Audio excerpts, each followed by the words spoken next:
it looks like Sierra wants to play with sticks instead of go back in the tent. But it's starting to come down pretty good. It's just that the wind is really kicking up and it's cold, and there's a little bit of it feels like humidity in the air, so it's definitely chilly. But this area is holding up fine, you know, not having the tent protector on there, the ceiling. I do have the spark arrestor on there, and gonna have to be diligent about cleaning that off to make sure the airflow is not impeded with using wood that's not 100% not seasoned. But we're gonna roll back inside here. Batteries are almost charged. There you go, Sierra. And so I think we'll be good to go for the rest of the day.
Alright, hey, what's up everybody? It's snowed here pretty good last night.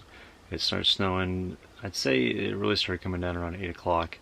And I went to bed, I think around 10:30, and it was still snowing pretty good. And then I woke up once in the night and it was snowing. So I'm excited for when the sun comes up to get outside and kind of see what everything looks like. It's only about 6 a.m. right now. And so just getting some coffee going and trying to figure out what I want to do for breakfast. But pretty mellow start to the day.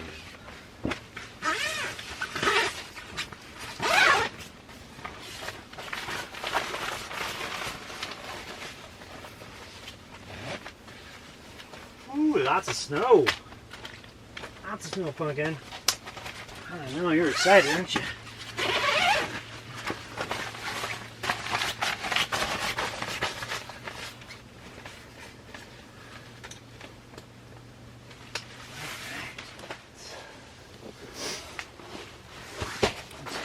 Pumpkin. Get you in for a walk this morning. We'll get your potty. I'll come back in here. Okay. There's a whole lot of snow in there.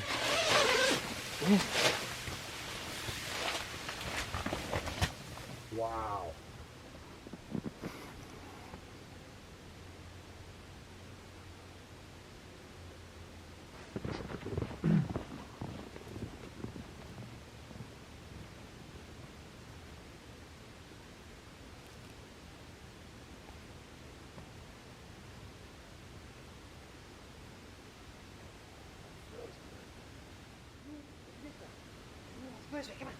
Come on, girl, let's go over here, come on. What you doing? Let's go for a walk. All right, let's go for a walk, come on. Let's go down here, pumpkin.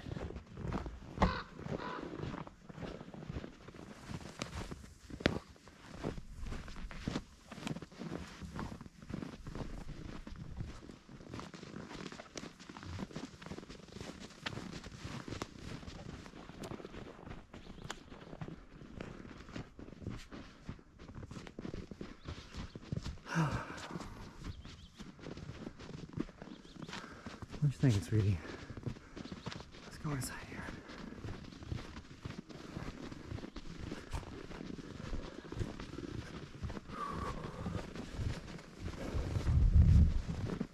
Want some treats? Let's go.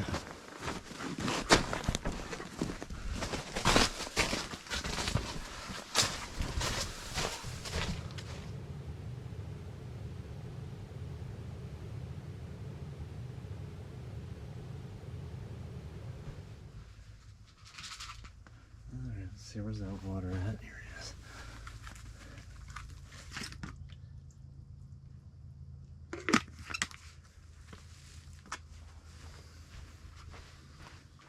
I gotta get my battery charged up, and with these tall ponderosa pines that I'm camping in, you know, it's gonna be hard to get solar in here. And it's supposed to be partly cloudy throughout the day, so there's gonna be a little bit of chance of solar, probably later in the afternoon.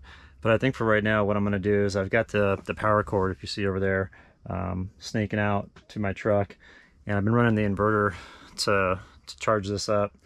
So I've only got about 20% of my battery right now. I want to get it up to about 40. Well, I'd like to get up to about 60% by the end of the day, but this morning just get it up to like 40%. So I think run the car or run the inverter for about an hour, and I should be good to go. Stove's doing good, and we did have high winds last night, but it was really nice because well, I mean, it wasn't really nice, but there was a nice feature from the soil, which I really, really like. Yesterday I was explaining how this is all just like, you know, debris that's fallen down from the huge ponderosa trees.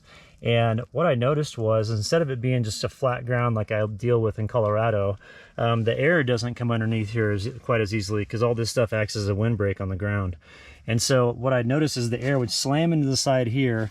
It'd start to come up underneath here because I'd see this part kind of come up, and then it would just dissipate, and I'd feel right here, and there'd be no wind coming through. So I was really impressed with that. Because if you notice in Colorado, I'm always stacking a ton of wood around this area, and then also putting rocks all around here.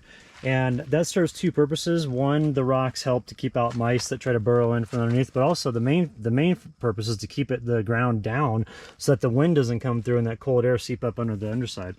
And so there's some advantages to camping in this soil, because you know, like I was explaining yesterday, the insulation that the ground has, like the ground is just not cold inside my tent, whereas in Colorado it was always frigid.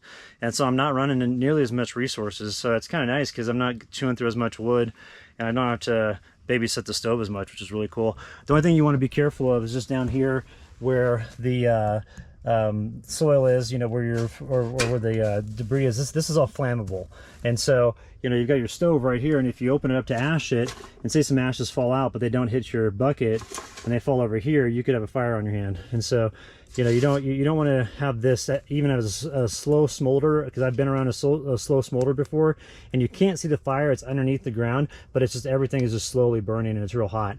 And if I had that on the tent here, everything would just melt, and so I'd lose it all. So it looks like the sun's coming out now, and it's like I said, it's going to be hard to get solar in between these trees, but I think for the meantime, we're just going to run the inverter, and then once the sun's up a little bit more, we'll try to see if we can sneak in some solar. But it sure is pretty out there. I mean, this is incredible winter scenery, and these tall ponderosas, it's really cool. It acted like a really nice wind block last night, because I could hear the wind up in the canopy, like really slamming the canopy. Down on the ground, it was nothing. So I'm pleased with that. That's nice to have, because in Colorado, this season in Colorado has been brutal, and so I'm pretty tired from that already. But out here, it doesn't require as much you know, as much upkeep, so it's kind of nice. At least so far. That could all change with the incoming snow. Here's the interior of the vestibule at the moment. Lots of snow on the walls, and that'll all come off today when it starts to melt. And then same with up here. And then after today, I mean, we'll have sun throughout the day today, but then after today, we've got snow straight through till next Tuesday. So what's that? six solid days of snow. So Sierra's excited, ready to party.